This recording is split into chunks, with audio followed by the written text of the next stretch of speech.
ونصلی علی رسولہ الکریم اما بعد فاعوذ باللہ من الشیطان الرجیم بسم اللہ الرحمن الرحیم۔ شروع اللہ کے نام سے جو بڑا مہربان نہایت رحم کرنے والا ہے۔ آج کا عنوان ہے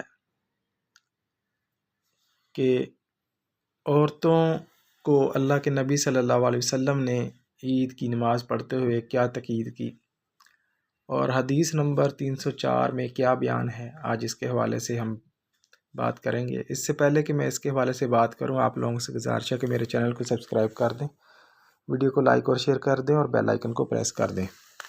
آج کا عنوان ہے کہ اللہ کے نبی صلی اللہ علیہ وسلم نے عید کی نماز جو ہے جب پڑھنے کے لیے جا رہے تھے تو عورتوں کے ایک گروہ سے کیا بیان فرمایا۔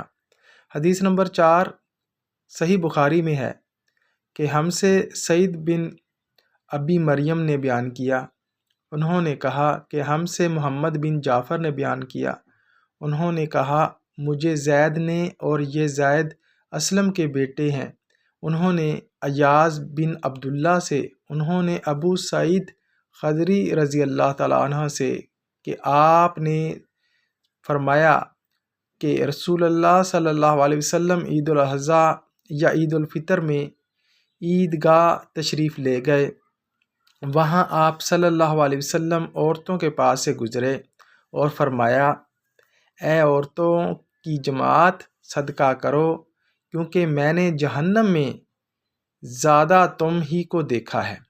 انہوں نے کہا یا رسول اللہ صلی اللہ علیہ وسلم ایسا کیوں؟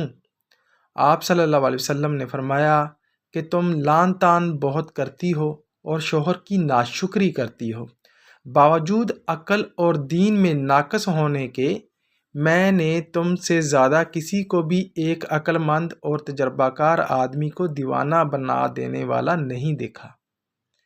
عورتوں نے عرض کی کہ ہمارے دین اور ہماری عقل میں نقصان کیا ہے یا رسول اللہ صلی اللہ علیہ وسلم؟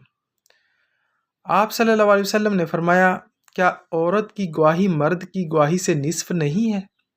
انہوں نے کہا جی ہے۔ آپ صلی اللہ علیہ وسلم نے فرمایا بس یہی اس کی عقل کا نقصان ہے۔ پھر آپ نے پوچھا کیا ایسا نہیں ہے کہ جب عورت حائضہ ہو تو نہ نماز پڑھ سکتی ہے اور نہ روزہ رکھ سکتی ہے؟ عورتوں نے کہا ایسا ہی ہے۔ آپ صلی اللہ علیہ وسلم نے فرمایا کہ یہی اس کے دین کا نقصان ہے۔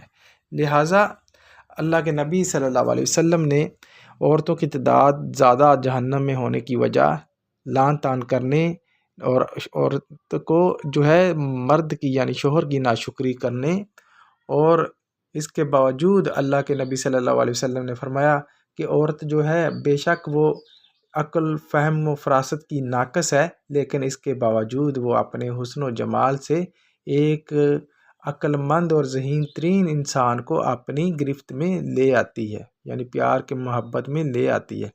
تو یہ ساری چیزیں جو ہیں آج میں نے آپ کو حدیث کے ساتھ رکھی کہ عورت جو ہے اس طرح وہ خسارے میں ہے۔ عورتوں کو چاہیے کہ اپنے گھروں میں جو ہے مردوں کی ناشکری نہ کرے، لعن طعن نہ کرے، بلا وجہ نہ بولے، تو یہی ان کی جہنم کی اصل وجہ ہے۔